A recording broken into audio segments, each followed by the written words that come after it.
Cette conférence sécuritaire de haut niveau a permis à l'ensemble de ces pays de se pencher sur les dossiers cruciaux, trafic transfrontalier, terrorisme et migration clandestine.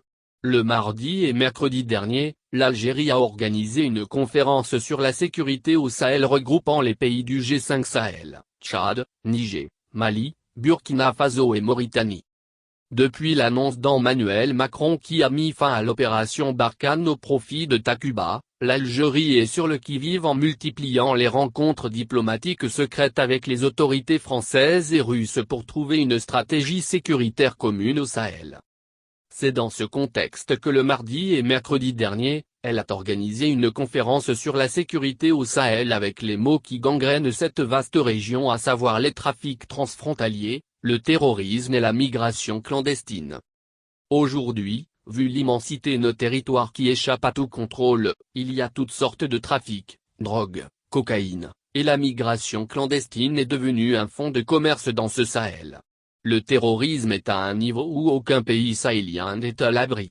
Le Mali, Niger et le Burkina Faso sont les pays les plus touchés. Cette conférence sur le Sahel qui a été organisée par le Centre africain des études sur le terrorisme basé à Alger, sous l'égide du ministre des Affaires étrangères algérien Ramtan Lamamra, Monsieur Afrique, va permettre de conjuguer les efforts pour trouver des voies et moyens à repenser les dangers qui embrassent l'ensemble des pays subsahariens, donc, l'Algérie qui veut reprendre la main au Sahel surtout dans la lutte contre le terrorisme.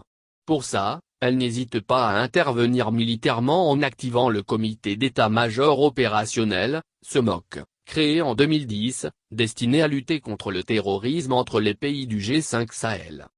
Certes, depuis l'annonce de Macron, l'Algérie essaye de trouver un des moyens pour contenir l'après-Barkhane.